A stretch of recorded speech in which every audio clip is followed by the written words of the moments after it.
தங்கத்தை தேடிய பயணத்தில் தங்கலான். இந்த தங்கலான் படத்தை பத்தி தாங்க இந்த வீடியோல நம்ம பார்க்க போறோம். விக்ரம் நடிப்புல வெளியான இந்த தங்கலான் படம் முற்றிலும் கோலார் தங்க வயல மையப்படுத்தி அமைஞ்சிருக்கு. கோலார் பகுதியில் தங்கத்தை தேடி அரசர்கள் அலைந்த நிலையில் அதை கேள்விப்பட்ட ஆங்கிலேயரும் தங்கத்தை கண்டுபிடிக்க முயற்சி செய்யறாங்க. வட ஆற்காடு குடியாத்தம் தாலுகா வேப்பூர் கிராமத்தில் பண்டைய அரசர்கள் அபகரித்து கொண்ட நிலங்களில் இருந்து எஞ்சிய இடத்தில் விவசாயம் செய்து வரும் பூர்வகுடி இனக்குழுவின் தலைவன் தங்கலான். அவர் தாங்க நம்ம விக்ரம். அவருடைய மனைவி கங்கம்மாள், அவங்க தான் பார்வதி திருவூத்தி. இவர்கள் இருவருமே தங்களுடைய மகன்கள் மற்றும் மகள்களுடன் வாழ்ந்து வர்றாங்க. அப்பகுதியினுடைய செல்வந்தர் முத்துக்குமார் அந்த மக்களிடமிருந்து நிலத்தை அபகரிச்சு அவர்களை அடிமைகளாக நடத்தி வேலை வாங்குறாரு.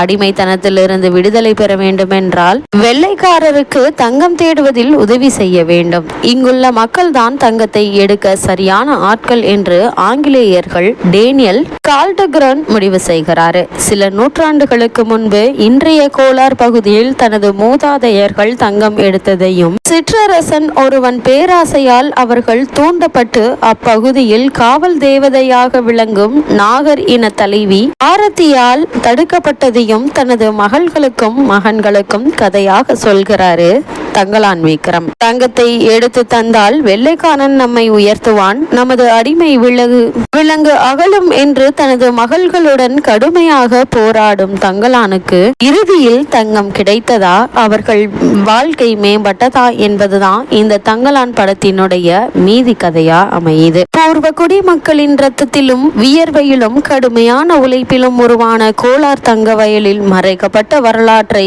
கற்பனை கலந்த ஃபேண்டசி படமாக விளக்கியுள்ளார் இயக்குனர் பாரஞ்சித். ஜாதிய கொடுமைகளையும் நில அரசியலையும் பற்றி திரையில் அழுத்தமாக பதிவு செய்திருக்கிறாரு. பௌத்தம் எப்படி அளிக்கப்பட்டது, அரசர்களுக்கு பின்னால் வந்த செல்வந்தர்கள் ஏழைகளின் நிலங்களை ஏமாற்றியது உள்ளிட்ட பல்வேறு வழிகளை பற்றியும் பேசியிருக்கு. இதுவரை இல்லாத அளவுக்கு body language, dialogue delivery, getup, mannerism போன்றவற்றில் விக்ரம் மிக கடுமையான உழைப்பை வழங்கி முழு படத்தையும் தன் தோளில் சுமர்ந்திருக்கிறாரு. பகைவர்களை பாய்ச்சலுடன் மோதி அளிக்கும் அவரது ஆவேசம் காட்டு தீ மாதிரி. அவரது மனைவி கங்கம்மாவாக பார்வதி திருவோதி அட்டகாசமான நடிப்பில் மனதில் ஆழமாக பதிகிறாரு.